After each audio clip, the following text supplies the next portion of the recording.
Oke, bismillahirrahmanirrahim. Assalamualaikum warahmatullahi wabarakatuh.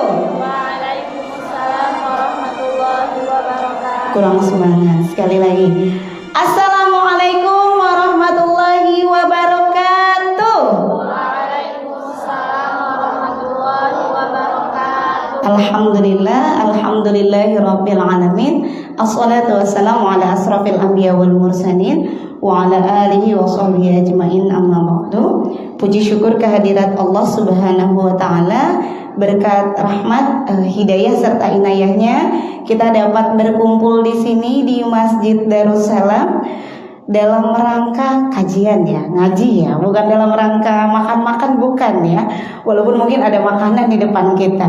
Salawat beserta salam semoga senantiasa tercurahkan kepada junjungan kita Rasulullah Muhammad sallallahu alaihi wasallam beserta keluarganya, para sahabatnya, serta kaum muslimin dan muslimah yang istiqomah di jalannya, dan semoga kelak kita mendapatkan syafaat beliau di yaumul kiamah nanti. Amin ya rabbal alamin. Oke, hari ini tadi sudah ditanya oleh pemateri kita mau ngapain? Mau apa? Mau kajian. Sudah diperkenalkan tadi nama ya. Jadi manggilnya apa nih? Kak aja, Kak Rini ya, walaupun tadi dibilang guru gitu. Kata pepatah tak kenal maka tak sayang. Mau kenalan nggak? Mau kenalan nggak? Mau tahu lebih dari nama? Ada yang mau tanya nggak? Atau cukup nama aja? Cukup nama aja? Gak ada yang mau kepo? Senyum-senyum. Mau tanya apa kira-kira? Materinya belum kok udah suruh nanya sih Kak. Ada yang mau tanya nggak? Kan kenalan. Kenapa? Mau tanya? Anak keberapa? Oh, bukan tanya anak berapa punyanya ya, tapi nanya anak keberapa ya, karena dipanggilnya Kak di sini, masya Allah. Kak ini anak kelima dari 6 bersaudara, tapi saudara-saudaranya di kampung, nggak ada di Bandar Lampung ya. Ada yang mau tanya lagi? Masih single nggak gitu? Oh, udah berkeluarga. Oh, langsung ketebak banget sih udah berkeluarga ya. Iya benar. Kak ini sudah berkeluarga, alhamdulillah, dan Allah karuniai seorang anak. Umur Kak ini 32 tahun, masih muda. 17 masih bisa ditambah. Tambah 15 ya, baru 32 ya. Dan moto Kak ini adalah jadikan hidup hanyalah ridho Allah semata. Jadi apapun aktivitas kita, dimanapun kita, kapanpun, itu yang harus kita ingat adalah bagaimana apa yang kita lakukan itu bisa menggapai ridho Allah Subhanahu wa taala. Oke, tata tertib tadi sudah disampaikan oleh Kak Dita di awal. Tapi sebelum mulai materi, Kak ini mau tanya dulu, adik-adik sudah bawa gelas kosong belum? Hah? Kok kaget? Emang panitia nggak ngasih tahu sudah bawa gelas kosong? Nggak bawa? Ada satu yang bawa nggak? Nggak jadi dong materinya. Gimana Kak ini mau ngisi kalau gelasnya nggak kosong? Cangkir balik. Mintanya gelas kosong. Oke, kalau adik-adik nggak ada yang bawa, nggak Umi, mohon maaf bukan gelas beneran. Kalau adik-adik tidak bawa gelas kosong, kalau gitu sekarang cukup bayangkan saja. Coba kali ini minta sekarang tangannya semua ke atas ke depan gini. Gini, bayangkan kalian sedang membawa sebuah gelas di tangan kanan, coba. Tapi matanya tutup. Tutup matanya. Tutup, nggak boleh ada yang sekilit. Apa sih sekilit? Gak boleh ada yang curang.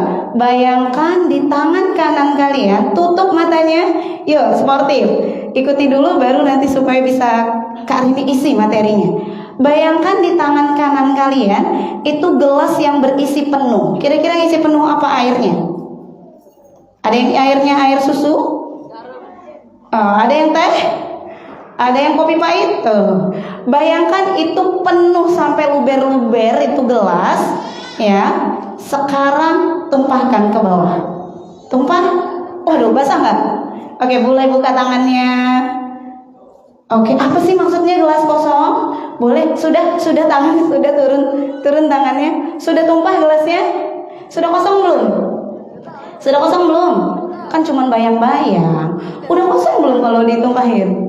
Sudah. Apa sih maksudnya? Maksudnya adalah adik-adik kesini Kalau memang mau ngaji, ini harus bawa gelas kosong. Bawa gelas kosong itu bawa pikiran yang kosong. Yang mungkin tadi pagi dipaksa sama ibunya, sana cepet ngaji ke masjid. Males ogah-ogahan, kan hari Minggu, hari Ahad pengen bangun siang, pengen tidur lagi setelah subuh, malah disuruh ke masjid. Dongkol nih, kesel. Atau ada yang belum sarapan? Ada yang nggak dikasih uang jajan misalnya, padahal biasanya kalau keluar rumah selalu dapat uang jajan. Ini pikiran banyak banget isinya di dalam otak kita. Nah, hari ini minta itu lupakan sejenak, seperti gelas yang kosong yang siap untuk diisi. Siap? Siap diisi materi? Siap. Gelasnya sudah kosong? Sudah. Besok lagi kalau ngaji bawa gelas kosong beneran ya. Tapi kalau gelas beneran harus yang isi ya. Oke, coba masih ingat. Tepuk fokus. Apa tadi? Udah lupa. Tepuk fokus. Mendengar, melihat, mengingat, fokus. Oke, suara adik-adik belum terdengar. Suara kali ini doang yang terdengar karena ada pakai mic. Coba, ini mic nggak ngebantu. Tepuk fokus. Mendengar, Melihat, mengingat. fokus. Oke, materi kita hari ini apa? Oke, ini gelas kosong sudah lewat ya. Finding the light. Ada yang tahu apa arti finding the light? Cari. Masya Allah, pinter banget. Anaknya siapa sih? Finding the light. Cari cahaya. Nah, bayangkan kalau misalnya coba kita hidup di dunia ini tanpa cahaya sama sekali. Apa kira-kira yang terjadi? Gelap. Misalnya nih, matahari nggak ada, gelap. Atau malam, pernah nggak mati lampu? Pernah. Apa yang terjadi pada diri kita? Ngantuk? Oke, terus apa lagi? Oh, takut. Apa lagi? Kalau gelap, gak bisa ngapa-ngapain ya? Iya nggak? Lapar, mau makan, takut ke belakang, atau malah nabrak-nabrak. Makanan yang mana? Nanti malah salah ambil. Ya, pasti kalau mati lampu, apa yang kita cari? Senter, lilin, terus apa lagi? HP pasti langsung ya dicari ya. Kita pasti itu mencari cahaya. Jadi cahaya ini sangat berguna dalam kehidupan kita, Masya Allah. Nah, makanya kemudian ini menjadi tema kita hari ini, finding the light, cari cahaya. Karena kalau cari cahaya, pasti orang semua paham bahwa cahaya itu adalah kebutuhan dalam kehidupan dan sangat penting. Ya, kenapa? Karena cahaya itu banyak fungsinya. Apa salah satu fungsi cahaya? Menerangi jalan menuju tujuan. Apapun angan-angan kita, mimpi kita, nih hari ini sudah kita agendakan nih, nanti malam saya mau ngerjain PR hari Senin nih, langsung ingat mata pelajarannya. Ada matematika, PR-nya banyak banget gitu. Oh, setelah matematika aku mau belajar IPS, nanti mau ulangan gitu misalnya ya. Ini agenda sudah nyusun nih. Tiba-tiba mati lampu, gelap, berantakan nggak tuh? Ya, bisa jadi nggak jadi ngerjain PR, bisa jadi nggak jadi belajar, bisa jadi tidur dalam keadaan lapar. Karena kalau tanpa cahaya, waduh, nggak terang. Sudahlah, tujuan kita tidak tercapai akhirnya. Termasuk nih, andaikan misalnya hari ini tidak ada cahaya matahari, bisa nggak kita hadir ke Masjid Darussalam? Bisa jadi enggak ya, gelap ya, tabrakan nanti di jalan yang bawa motor, bawa mobil, atau yang jalan kaki. Jadi cahaya ini punya fungsi menerangi jalan menuju tujuan. Penting banget. Maka di sini penting sekali kita mencari cahaya. Ini apa nih? Ada yang tahu kisah Nemo? Tadi sudah disebut sama ini ya, sama Kak Dita ya. Ada yang tahu tidak kisahnya Nemo? Tahu Nemo? Ada filmnya ya. Ada yang mau cerita? Gak mau. Kisah apa sih? Anaknya hilang. Yang cari siapa? Dia balik ke rumah pakai jejak kaki. Tapi oke, ada yang tahu. Yang lain nggak tahu. Nggak tahu. Nonton apa sih biasanya hari ini? Jadi Finding Nemo ini kisah yang sebenarnya banyak diketahui orang. Tentang apa sih? Tentang seekor berarti ya. Seekor ayahnya Nemo, seekor ikan yang dia kehilangan anaknya kesasar di akuarium kota, dan bagaimana kisah sang ayah itu berusaha mencari anaknya, dan dia berusaha mencari, bertanya pada guru anaknya, bertanya pada teman-temannya, cari tahu siapa saja sih teman-temannya, kemudian dia cari tahu terakhir kali anaknya kemana, ya gak? Sampai akhirnya dengan perjuangan si ayah dan juga dengan perjuangan si anak, akhirnya mereka bisa berkumpul kembali. Ini kira-kira kalau nggak pakai ilmu bisa nggak pulang? Gak. Ini salah satu contohnya. Jadi finding the light, mencari cahaya, ini adalah kata lain dari Kak Rini ingin sampaikan bahwa kita pentingnya mencari ilmu. Jadi light di sini cahaya kehidupan itu adalah ilmu, dan ilmu ini sangat berguna, sangat berfungsi, sangat diperlukan dalam kehidupan kita. Ini termasuk kisah Nemo yang bisa memberikan inspirasi bahwa tanpa ilmu tidak mungkin dia bisa pulang ke rumah. Sampai bisa pulang tadi dengan jejak ya. Tanpa dia bertanya, tanpa dia berusaha, tanpa mencari informasi, tidak mungkin dia bisa bertemu dan berkumpul kembali bersama keluarga. Nah, ini pentingnya informasi. Termasuk tadi Kak Iqbal sudah nyebut informasi, berita-berita tentang saudara-saudara kita di luar sana. Nah, nanti kita bahas ya. Jadi semua aktivitas itu butuh ilmu. Setuju nggak? Setuju tidak? Coba kalau setuju angkat tangannya, setuju gitu ya. Semua aktivitas butuh ilmu, setuju? Supaya gerak tangannya ya. Setuju, semua aktivitas butuh ilmu. Contohnya apa sih? Yang pertama makan minum, butuh ilmu tidak? Butuh ilmu tidak? Itu dong.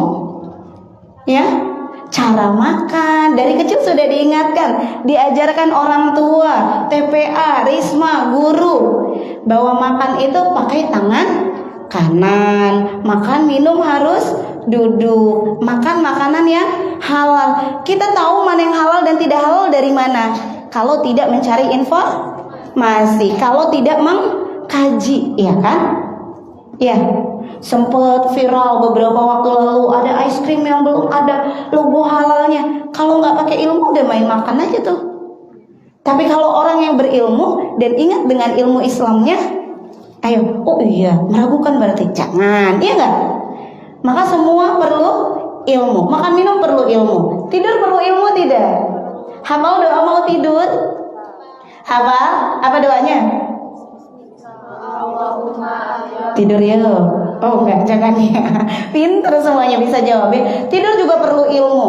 Ya, berapa jam kebutuhan kita tidur gitu ya. Kalau kita kurang tidur, kita akan mendapatkan penyakit apa? Bagaimana adab tidur? Ini semua butuh ilmu yang tidak bisa kita dapatkan dengan instan. Bekerja butuh ilmu banget. Kalau nggak pakai ilmu, apalagi nggak pakai ilmu agama, halal haram hantam, iya nggak? Iya nggak? Akhirnya semua jadi korban ya. Kok kayak lagu sih? Ya, terus apa lagi? Pergaulan butuh ilmu banget. Ada yang pacaran di sini? Oh, langsung. Masih ada yang pacaran di sini? Yuk, ilmu, cari ilmu ya. Kok mati? Kenapa sih? Apa yang diinjek? Oh, enggak. Ini ya. Colokannya aja kali ya. Oke, jadi semua butuh ilmu, iya nggak? Oke, kalian sebenarnya udah kali ini tayangin, ada gambar sesuatu, tapi kalau tidak bisa ditayangkan sudah. Kalian kenal monyet? Ya Allah, kenal. Siapa yang kenal monyet tadi? Ngaku, ya aku kenalan di mana sama monyet? Kalian tahu monyet? Tahu monyet sukanya makan apa? Ya Allah, kenal banget ya makanan favorit monyet. Nggak nanya tadi makanan favorit Kak Rini. Gila, monyet tahu. Nggak mau ngomong sama Kak Rini, nanti Kak Rini minta traktir gitu ya. Ya, oke, kalian tahu monyet makan pisang dan paling suka pisang. Kita makan pisang? Ya Allah, nggak mau disamain sama monyet langsung enggak. Kak Rini nggak nyamain. Kita makan pisang? Makan. Manusia makan pisang? Sama nggak cara makannya? Beda. Monyet punya akal tidak? Monyet gak punya akal, monyet gak punya pikiran, monyet gak bisa cari ilmu, maka dia makan hanya dengan nalurinya. Bagaimana cara monyet makan pisang? Pasti selalu buka kulitnya langsung makan, iya nggak? Tapi kalau manusia cara makan pisang gimana? Dikupas kalau langsung dimakan. Ada juga yang jadi pisang goreng, jadi apa lagi? Jadi molen, jadi pisang coklat, jadi bolu pisang. Jadi apa lagi sih makanan yang terbuat dari pisang? Jadi lambang sari. Jadi apa? Keripik pisang. Banyak sekali, iya nggak? Banyak sekali. Kenapa? Karena memang ternyata ilmu itu berfungsi untuk membuka pikiran. Kalau monyet nggak akan ketemu pikiran untuk bikin kreasi, iya nggak? Karena nggak punya akal. Tapi kalau manusia bisa berkreasi, bisa membuat segala sesuatu yang itu mungkin sebelumnya belum pernah ada, bisa dikembangkan. Itu baru tentang pisang. Kali ini nih ya, waktu kecil seperti kalian termasuk yang gak suka pisang.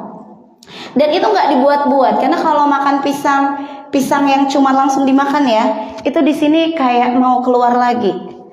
Dan itu gak dibuat-buat. Jadi Karin tuh gak suka pisang. Tapi semenjak Karin SMA jadi anak IPA, ya, belajar tentang ternyata kandungan pisang itu bermanfaat untuk kesehatan. Pisang itu tinggi kalium. Bahkan para petinju kalau istirahat makanannya pisang. Kenapa? Karena energinya tinggi. Dari situlah Karini memaksa diri untuk kalau ada pisang mubazir, jangan gak dimakan gitu ya. Akhirnya apa? Ilmu juga bisa menerangi jalan kehidupan. Artinya bisa mengubah tingkah laku seseorang. Ini baru tentang makanan ya, belum tentang yang lain. Nanti bisa kita analogikan tentang pergaulan, tentang pekerjaan, tentang kemaksiatan. Yang bisa mengubah itu adalah ilmu, pikiran. Kita belajar, kita menuntut ilmu, maka tingkah laku kita bisa berubah.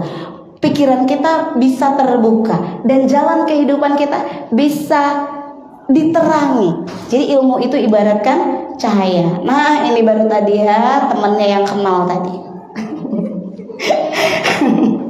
Tadi yang kenal, siapa yang kenal tadi ya? Kenal banget sama monyet ya. Oke, kita skip ya.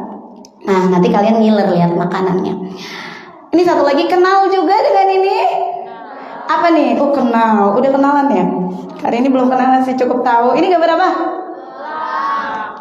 Kali ini nggak bisa ke sana karena kabelnya. Gak apa-apa ya. Tetap lihat kan ya, yang di pojok ya. Bukan berarti Kak Rini hanya di sini.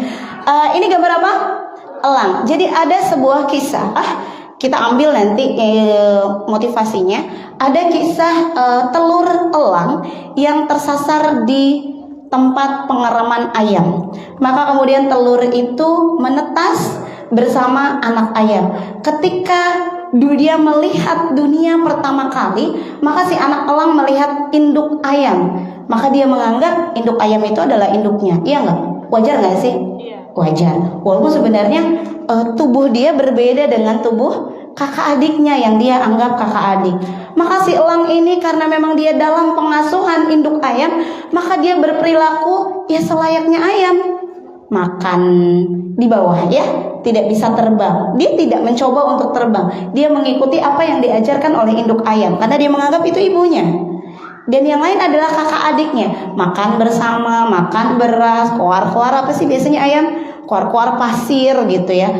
Maka ketika suatu hari si elang melihat tubuh yang sama dengan dia, melihat elang dewasa, melihat elang-elang lain yang terbang, kemudian justru mencengkram anak ayam dan makan anak ayam. Baru kemudian elang berpikir, kok tubuhnya sama dengan saya?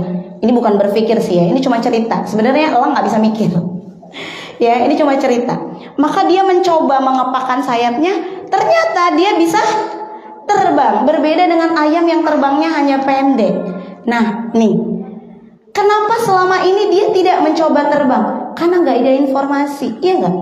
Gak ada yang ngasih tahu identitas dirinya bahwa dia adalah seekor elang, bukan anak ayam. Dia nggak mencari informasi, tapi ketika dia mendapatkan informasi, mengkaitkan fakta-fakta di sekitarnya, dan dia berani mencoba, maka dia bisa.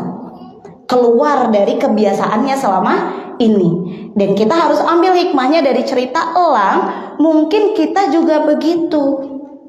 Selama ini kita menganggap diri kita sudah baik, sudah benar, ngaji-ngaji aja gitu ya, sholat-sholat aja, rutinitas semuanya. Tapi cobalah, mungkin ada sesuatu yang belum kita pahami, yang kalau kita menambah informasi, menambah belajar, bisa jadi ternyata kita ini sebenarnya belum menemukan jati diri kita. Sebagai apa? Sebagai muslim sejati, sebagai muslimah. Iya nggak? Harus banyak belajar gitu ya. Nah, ada satu lagi, kisah apa ini? Tarzan. Tahu Tarzan? Kenal? Sekarang jawabnya nggak kenal. Tadi sama monyet sama elang kenal, giliran Tarzan nggak kenal. Kenal nggak dengan Tarzan? Nggak kenal ya. Tapi tahu ya, Tarzan itu kisah manusia yang hidup di hutan. Hutan tidak ada manusia, banyaknya hewan-hewan. Maka perilakunya sama seperti hewan. Nih, bayangkan kita nih manusia. Kalau nggak belajar jati diri kita sebagai manusia, sebagai siapa kita, sebagai hamba Allah, sebagai muslim, bisa jadi kita kayak Tarzan. Manusia badannya aja, tapi perilakunya nggak beda dengan hewan. Ingat, Allah berfirman di dalam Al-Quran bahwa ada orang-orang yang derajatnya bisa lebih rendah daripada hewan ketika tidak taat pada aturan Allah. Tadi kita bahas pergaulan, ya. Kalau kita nggak belajar tentang bagaimana pergaulan yang benar antara pria dan wanita, karena virus paling berbahaya ketika remaja ini ya memang virusnya pergaulan, ya nggak? Mengakui nggak? Ada teman-teman yang kita suka lihat, ya jangan diri kita mengakuinya, remaja-remaja. Pada umumnya, kita masih jalan atau masih duduk di pinggir warung, lewat tuh kakak-kakak SMA yang serasa dunia milik berdua. Iya, kesel nggak liatnya? Tuh, karena nggak pakai ilmu. Ya, kemudian banyak ya fakta-fakta di luar sana yang menikah sudah hamil duluan, sama nggak kayak hewan? Sama nggak kayak hewan? Nggak pakai nikah dulu, nafsu langsung gitu. Maka ketika kita tidak belajar, itu sama dengan hewan, atau bahkan derajat kita bisa lebih rendah dari hewan. Nah, dari sini harusnya kita belajar gitu ya. Kita belajar untuk menuntut ilmu supaya apa? Tadi fungsi cahaya dan fungsi ilmu, karena cahayanya Karini ibaratkan dengan ilmu gitu ya, itu bisa menerangi jalan kehidupan. Sebagaimana kita bisa meraih yang menjadi tujuan kita, identitas diri kita sebagai muslim, sebagai hamba Allah. Kata Allah, wa ma khalaqtul jinna wal insan illa liya'budun. Tidak kuciptakan jin dan manusia kecuali untuk apa? Ibadah. Apa ya kemudian dalam kehidupan semuanya kita ibadah aja, bangun sholat, selesai sholat ngaji, nanti sholat lagi, udah nggak usah sekolah, nggak usah kerja gitu? Nggak juga. Ibadah di sini adalah meliputi ibadah mahdoh dan ibadah ghairu mahdoh. Ketika seorang muslim terikat dengan aturan Allah dan mengedepankan ilmu dalam kehidupannya, maka semua aktivitasnya bisa bernilai ibadah. Enak banget gak jadi muslim? Enak kan? Jadi ibadah itu tidak hanya sholat, bahkan cuci piring. Ada yang tadi pagi cuci piring? Masya Allah rajinnya. Cuma satu yang cuci piring, yang lain ngapain? Oh, ada dua yang cuci piring. Ada yang tadi pagi nyapu. Yang nyapu, oke. Berapa orang yang nyapu? Cuman dua. Terus yang lain ngapain? Nggak cuci piring, nggak nyapu? Oh, merapikan kamar. Ada yang tadi pagi ngepel? Gak ada. Bahkan perbuatan nyapu, nyuci piring bisa bernilai pahala kalau kita ikhlas. Kan gak bertentangan dengan syariat Allah ya. Karena ada dua syarat supaya aktivitas kita bernilai ibadah. Itu adalah satu, niat kita ikhlas karena Allah. Dua, caranya harus benar, tidak melanggar aturan Allah. Supaya kita tahu apa yang kita kerjakan tidak melanggar aturan Allah, yang ngaji, iya nggak? Iya nggak? Iya tidak? Iya dong. Nah, ini ada 5 kemuliaan orang yang berilmu. Ada yang mau sambil nyatet ya? Nyatet apa main HP? Kalau main HP nggak boleh ya. Tadi ada aturannya, tata tertibnya. Jadi ternyata orang-orang yang berilmu, orang-orang yang senantiasa belajar itu ada 5 kemuliaan yang Allah berikan. Ini Allah yang berikan. Kita kalau dapat hadiah dari orang tua aja seneng banget, iya nggak? Terus kalau misalnya dapat hadiah dari guru mungkin karena bisa jawab kuis, walaupun hadiahnya cuma top 1, seneng banget nggak? Seneng banget gitu. Apalagi ini hadiah kemuliaan yang Allah berikan langsung dari Allah yang menciptakan kita, diberikan kepada kita. Apa sih kemuliaan yang Allah berikan pertama atau hadiah yang Allah berikan kepada kita? 1, Allah akan angkat derajat orang-orang yang beriman dan berilmu. Ya, Allah angkat derajat orang yang beriman dan berilmu. Tapi di sini Allah yang diangkat derajatnya, lihat, Allah sandingkan beriman dan berilmu. Artinya ilmu juga nggak boleh ilmu sembarangan. Nanti cari ilmu kanuragan lagi ke dukun, bukan yang begitu. Tapi ilmu yang bisa meningkatkan keimanan kita, yang tidak bertentangan dengan keimanan kita, dan kita beriman dengan cara berilmu, itu Allah akan angkat derajatnya. Kebayang nggak kalau misalnya kita ibadah nggak pakai ilmu, nggak tahu cara sholat, bener banget ya. Misalnya saking rajinnya sholat duha karena tetangga terus teman-teman Risma ngajarin sholat duha, tapi nggak cari tahu gimana cara pelaksanaan sholat duha. Habis sholat maghrib sholat duha lah gitu. Keterima nggak kira-kira? Ya, bakal diterima Allah nggak kalau sholat duha di waktu maghrib? Tidak. Kenapa? Karena salah caranya. Iya nggak? Atau selama ini kita sudah sangat rajin membaca Al-Quran, tapi ya begitu-begitu saja, kita tidak mau belajar. Sengaja tidak mau belajar, padahal kita tahu suara kita jauh banget kalau dibandingkan dengan guru ngaji yang pernah ngajarin kita waktu TK misalnya, waktu kecil. Tapi kita enggan belajar. Kira-kira pahalanya gimana ya? Dapat nggak ya? Atau gak mau belajar tapi tetap menyembah Allah, nanti malah justru selain tidak berpahala, sia-sia, bisa jadi sesat. Tuh orang-orang yang suka ke dukun, orang-orang yang suka pasang sajen. Emang Allah makan sajennya? Mubazir ya? Yang makan sajen siapa? Setan, jin. Kalau tidak pakai ilmu, justru bisa menyebabkan kita kepada kesesatan. Maka harus pakai ilmu. Tadi semua butuh ilmu. Makan minum butuh ilmu, ya. Bekerja butuh ilmu. Bahkan ibadah butuh ilmu. Semuanya butuh ilmu. Dan ilmu itu warisan para nabi. Sesungguhnya ulama adalah pewaris para nabi, kata Rasulullah. Kalau HR itu berarti perkataan siapa? Hadis ya. HR itu hadis riwayat Abu Daud dan Tirmizi. Sesungguhnya ulama itu pewaris para nabi, kata Rasulullah. Ulama itu kan orang-orang yang berilmu, ya. Dan sesungguhnya para nabi tidak mewariskan dinar dan dirham, mereka hanyalah mewariskan ilmu. Barang siapa yang mengambilnya, maka dia telah memperoleh keberuntungan yang banyak. Jadi memang harus berilmu, harus ngaji, harus belajar supaya kita dapat tuh harta warisan. Oh, bukan harta, Kak. Kalau siapa sih yang nggak senang dapat warisan, iya nggak? Ya, dapat warisan gitu dari kakek, dari nenek misalnya, pasti senang. Ini warisannya dari nabi, dan para nabi tidak memberikan warisan kecuali warisannya adalah ilmu. Ya, Al-Quran, hadis itu menjadi pedoman hidup kita. Oke, kemudian kata Allah, nih ada 5 kemuliaan. Yang ketiga, hadiah yang Allah berikan adalah nih mendapatkan seluruh kebaikan.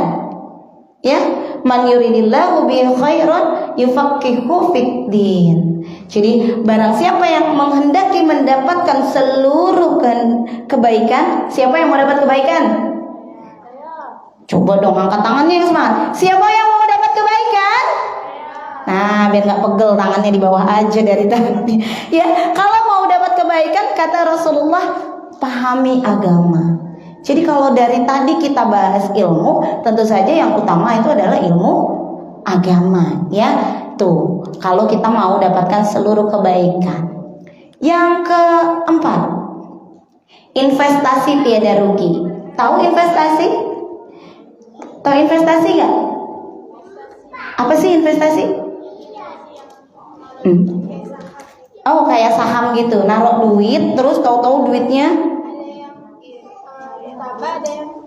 ada yang bertambah, ada yang rugi. Ya, investasi itu biasanya kita naruh duit, naruhnya di mana? Maksudnya iya, seperti saham gitu ya. Kita bermodal, tetapi kemudian tanpa kita bekerja, tanpa kita yang mengelola, tanpa kita capek-capek gitu ya, nanti uang kita itu bertambah, berkembang. Tapi ada juga yang rugi karena bangkrut.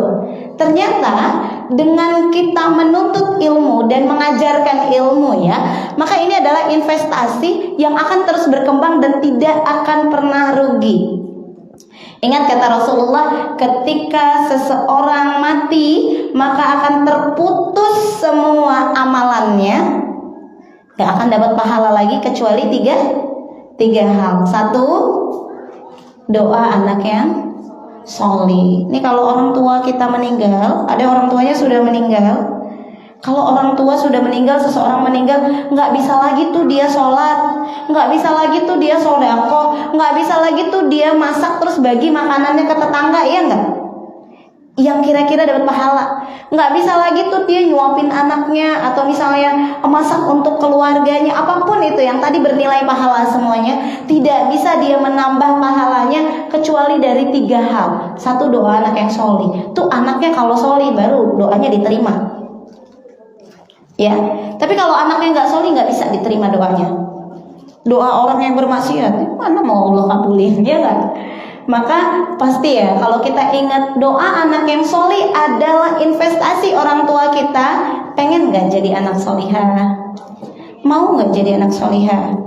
Nggak bisa bantu kita orang tua kita meninggal kecuali kalau kita berdoa. Dan itu pun doa kita akan dikabulkan kalau kita tergolong anak yang solih-solihah. Kalau nggak solih-solihah nggak akan Allah kabulkan. Nggak bisa jadi investasinya orang tua. Ini keluar sedikit ya, karena hadisnya berkaitan dengan tiga hal. Selain doa anak yang soleh, apa yang kedua?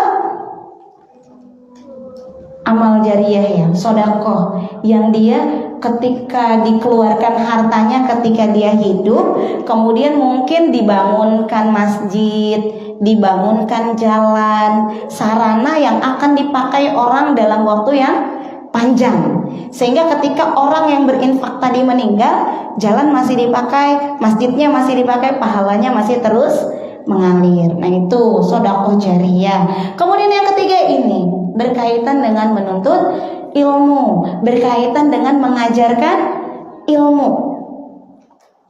Ya, ilmu yang bermanfaat itu, ya ilmu yang bermanfaat berarti ya kita berikan kepada orang lain gitu. Maka ketika orang itu mengamalkan ilmu yang kita berikan, itu pahalanya akan terus mengalir. Punya adik nggak di rumah yang kecil? Punya, masih umur 3 tahun gitu, 2 tahun udah bisa ngomong, tuh pahala tuh. Ajarin Al-Fatihah biar jadi ilmu yang bermanfaat. Nanti ketika adik sholat, tiap baca Al-Fatihah dapat terus tuh pahalanya kita. Jangan sampai adik kita sendiri tahu ngaji justru dari orang lain. Coba tuh, ya kan, walaupun remaja bisa dakwah jadinya, bisa juga mengajarkan ilmu. Yang namanya mengajarkan ilmu gak harus jadi bu guru. Mengajarkan ilmu bukan harus jadi guru ngaji. Mengajarkan ilmu bukan harus jadi penceramah berdiri di depan seperti ini. Bisa juga berbagi ilmu dengan teman, ya, berbagi ilmu dengan adik di rumah, saling mengingatkan antar sesama. Ya, misalnya bulan depan ada ngaji lagi atau minggu depan ada kumpulan risma, ajak temannya. Maka itu akan menjadi pahala yang terus mengalir. Apalagi kalau dari kita belajar itu ada aktivitas yang bisa kita ubah, gitu ya. Nah, dan kemudian yang kelima itu jelas dapat pahala kewajiban. Karena kata Rasulullah, thalabul ilmi fardhatun 'ala kulli muslim wal muslimatin. Menuntut ilmu itu kewajiban bagi setiap muslim dan muslimah. Di sini semuanya muslim? Muslim semua? Muslimah. Sama. Semuanya muslim? Muslimah. Oke ya. Iya, semua kita muslim. Maka kita wajib menuntut ilmu. Ada yang tahu sampai batas mana sih kita itu bisa tertunaikan kewajiban menuntut ilmu kita? Apa setelah kita dapat gelar SPD, MPD, MM, LCMM sampai seumur hidup? Masya Allah, di depan buku aja gitu. Maksudnya gimana ya? Gimana tuh? Kewajiban menuntut ilmu tertunaikan gimana? Oh, ada satu lagi hadisnya ya. Utlubul ilma minal mahdi ilal lahdi. Tuntutlah ilmu dari buayan hingga ke liang lahat. Itu benar. Sepanjang hidup, sepanjang hidup. Oh, bukan lagu ya. Sepanjang hidup harus menuntut ilmu. Ilmu yang bermanfaat. Dan setiap orang, ini pahami kalimat Kak Rini. Pahami kalimat Kak Rini. Kita, ini kan faridotun 'ala kulli muslim wal muslimatin. Berarti fardunya fardu ain ya. Fardunya fardu ain ya, yang ilmu agama individu masing-masing. Bisa jadi kita nih antara Kak Rini dengan kalian kebutuhan ilmunya berbeda. Iya apa enggak? Beda. Maka dikatakan tertunaikan kewajiban menuntut ilmunya adalah sampai kita bisa melakukan aktivitas, melakukan kegiatan, melakukan perbuatan, amal itu sesuai dengan syariat Allah. Jadi bergantung kita mau ngapain. Kalau pelajar butuh ilmu tentang misalnya cari tahu hukum nyontek apaan ya, boleh nggak sih? Ya, kalau guru mah nggak nyontek. Oh, ada kalanya sih nanti ngisi-ngisi nyontek juga. Nah, harus cari tahu berkaitan dengan nyontek. Atau misalnya, kalau boncengan sama temen nebeng boleh nggak ya? Mungkin sebatas itu, boleh. Nebeng temen cewek. Yang boleh nebeng temen cewek, boleh. Kalau dia ngasih ya, nebeng temen cowok. Oh, mantap, pinter ya Risman ya. Risma Darussalam ini solihah semuanya. Amin ya Allah. Ya, tapi mungkin kebutuhannya seorang ibu rumah tangga dengan seorang anak beda nggak kebutuhan ilmunya? Beda dong. Kalau yang ibu-ibu udah harus belajar gimana cara mengasuh anak. Kalau anak tantrum kayak mana, iya nggak? Kebutuhannya seorang guru gimana? Ya, pergaulannya seorang guru, pergaulannya pelajar, pergaulannya bidan, bu dokter, pasti kebutuhan ilmunya berbeda. Seorang dokter dia harus memahami mana tuh obat yang halal, mana tuh obat yang haram. Nggak boleh tuh malpraktek. Kalau kita mana tahu, yang tahu minum doang obatnya, ya nggak? Kalau sakit ke dokter gitu kan. Kebutuhan ilmunya berbeda. Maka dikatakan kewajiban menuntut ilmu tertunaikan ketika kita bisa melakukan apa yang kita lakukan saat ini itu sesuai dengan aturan Allah Subhanahu wa ta'ala dan dapatnya pahala kewajiban. Tahu dong, pahala kewajiban itu pahala yang paling besar. Kan hukum tuh ada yang wajib, ada sunnah, ada mubah. Ya, pahala yang paling besar yang mana? Wajib dong. Ya, jadi tertunaikan kewajiban. Tapi ilmu yang seperti apa? Nah, ini harus dibedakan. Agak-agak harus merhatiin ke depan ya, bukan agak. Harus diplototin dulu nih. Ya. Waktunya sudah ini ya. Sekilas ya, sebentar ya. Ini harus dibedakan. Nanti kalau misalnya mau lebih detail lagi bisa kita lanjut ngaji di kemudian hari gitu ya. Ilmu harus dibedakan. Setidaknya ini jadi maklumat awal ya, untuk informasi awal dulu bahwa ilmu itu ada dua macam secara umum. Kok dua macam? Kak, banyak tau Kak, matematika, bahasa Inggris, IPS. Bukan yang itu mata pelajaran. Nih, harus dibedakan. Ilmu itu ada yang dia bidangnya sains, teknologi. Ya, ada yang dinamakan sakofa. Ini kan kita dalam Islamnya ya, kita nggak belajar yang umumnya. Di dalam Islam, ilmu itu dibagi menjadi 2. Satu, ilmu pengetahuan umum deh kalau nggak mau ngomong sains. Ilmu pengetahuan umum. Yang kedua dinamakan sakofah. Apa bedanya? Kalau ilmu pengetahuan umum ya umum banget. Universal ini umum ya. Universal. Dia tidak dipengaruhi akidah. Apa akidah? Nggak dipengaruhi agama, nggak dipengaruhi keyakinan. Siapa saja boleh pakai. Ya, contohnya matematika. Muslim butuh matematika nggak? Butuh banget. Nggak bisa ngitung duit nanti. Langsung begini nih tangannya nih. Ya, langsung begini nih. Kalau adik-adik rajin loh. Tapi di sini nyimpennya di sini ya. Ya, yang nggak nulis nyimpennya di long term memory. What is long term memory? Yang jurusan IPA mana? Simpannya di memori yang dalam gitu ya. Jangan memori yang masuk kuping kanan, kuping keluar kuping kiri. Kuping cuma 2 kan? Iya, cuma 2. Oke, ilmu pengetahuan. Nah, ini tidak dipengaruhi oleh akidah apapun atau pandangan hidup apapun. Contohnya matematika itu ilmu umum. Bisa dipakai ke bangun jembatan, bisa buat ngitung uang, bisa buat apa lagi? Banyak banget ya. Kemudian kimia, obat-obatan itu berlaku untuk semua. Kemudian akuntansi, ilmu ekonomi. Oh, bukan ilmu ekonomi itu ya. Matematika, kimia aja. Ilmu ekonomi enggak? Matematika kayaknya ke bawah dari sini itu. Skip ya. Kalau ada yang mau nyatet 2 aja boleh. Matematika, kimia, apalagi? Komputer, internet, apalagi? Yang dia di bidang teknologi. Apa hukumnya? Itu fardu kifayah. Beda kan? Gak kali ini tulis di sini. Fardu kifayah. Apa sih fardu kifayah? Wajib, tapi tidak wajib bagi semua orang. Yang penting ada yang bisa. Kalau ada di suatu daerah orang yang sakit, maka butuh dokter nggak? Butuh dokter nggak? Butuh dokter. Tapi kalau sudah ada dokter cukup dong. Nggak harus semuanya jadi dokter, iya nggak? Nah, ya, nggak harus semuanya jadi polisi, nggak harus semua jadi tentara. Tentara perlu nggak sih? Perlu banget, ya. Nggak harus semua jadi apalagi bu guru, nggak harus semua jadi pilot gitu ya. Yang dia di bidang umum itu nggak semua harus jadi, tapi harus ada ketika itu berkaitan dengan kemaslahatan orang banyak. Jadi fardunya fardu kifayah. Makanya Karini bilang gini, kalian kalau nggak pintar matematika semua nggak apa-apa sih deh. Yes, gitu nggak? Bu, kata Kak Rini nggak perlu pintar matematika. Yes, nggak gitu juga. Jadi PR matematika aku nggak dikerjain. Nggak begitu. Nggak harus jago. Tapi kalau ada tugas harus tetap dikerjakan karena itu bagian dari amanah. Amanah dari guru yang dimana kita harus belajar. Tapi maksudnya nggak harus jago. Nggak semua harus jago di bidang olahraga. Kak Rini ini kalau olahraga udah rapot olahraga kayaknya nggak ada yang 90 deh di rapot kalau olahraga. Nggak apa-apa, karena nggak jadi atlet juga kan gitu.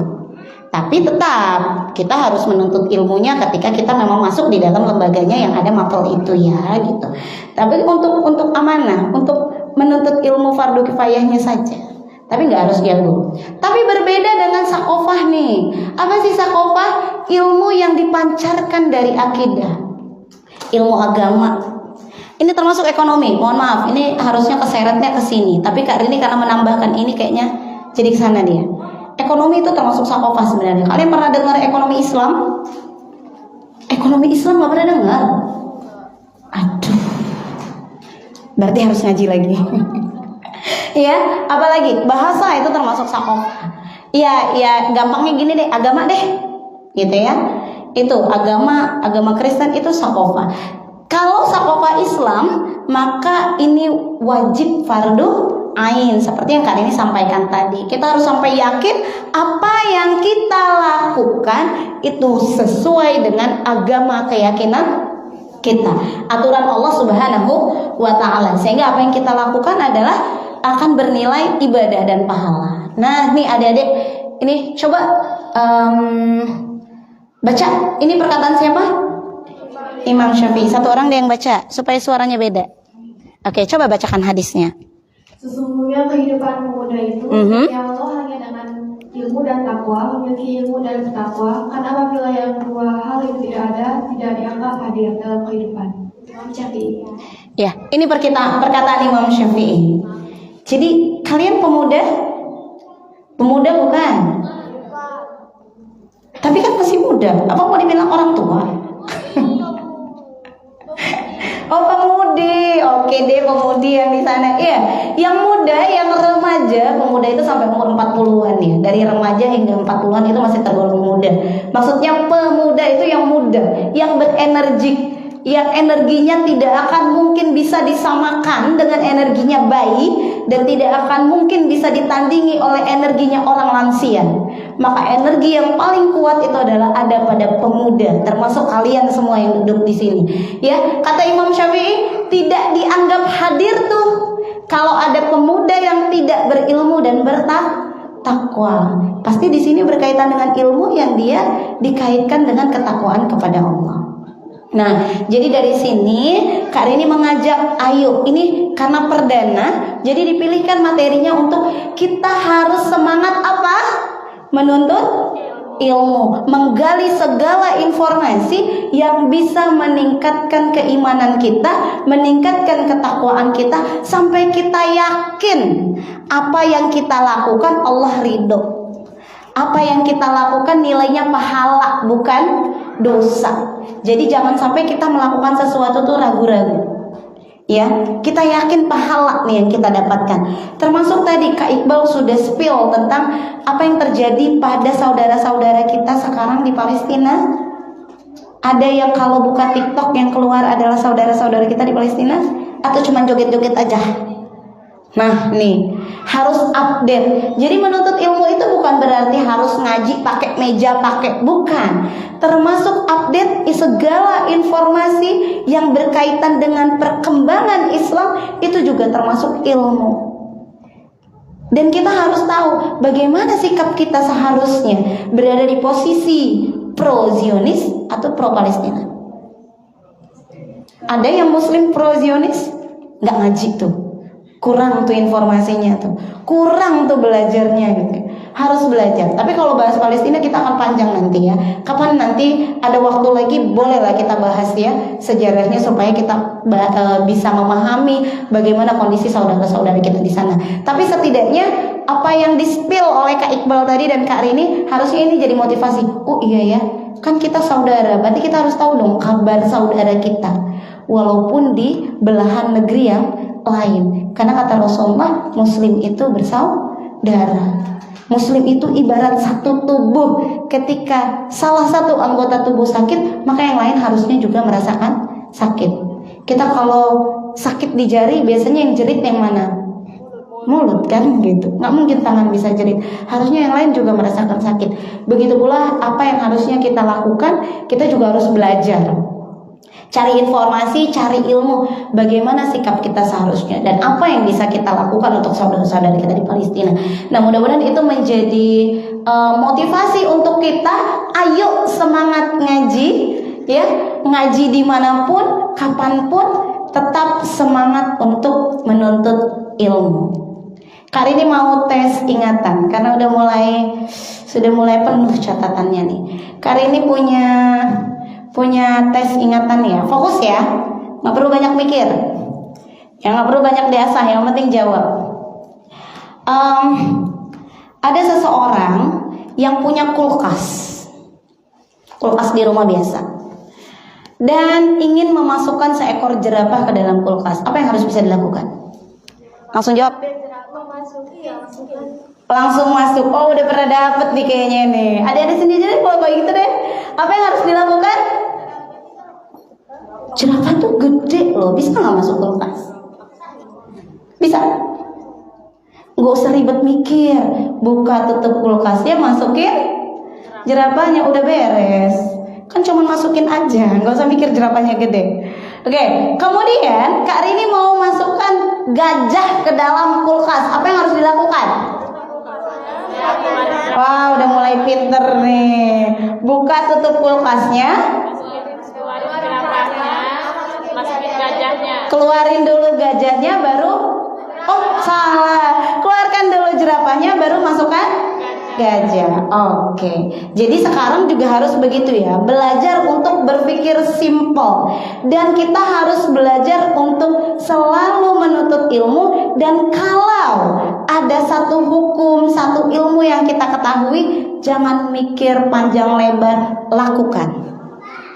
Misalnya, kalian tahu tentang kewajiban menutup aurat, kewajiban untuk selalu menutup aurat dimanapun dan kapanpun. Nggak usah takut-takut, nanti nggak cantik, atau nanti dibilang ibu-ibu gimana. Gak usah ribet mikir.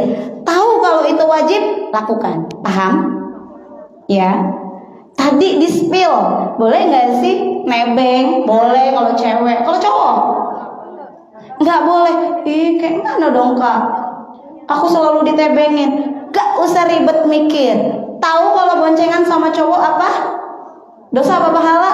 Dosa. Jangan lakukan. Cari cara lain. Jangan berat mikir. Justru kita harus berpikir yang simple, di mana kita bisa cepat mengubah perilaku kita dari yang tidak baik menjadi baik. Nah, itu saja materi yang bisa disampaikan. Mudah-mudahan bisa menginspirasi, bisa lebih semangat ngaji. Masya Allah, adik-adik ini adalah orang yang terpilih oleh Allah untuk berada di majelis ilmu yang tadi Kak Dita sudah sampaikan. Banyak malaikat nih di sini.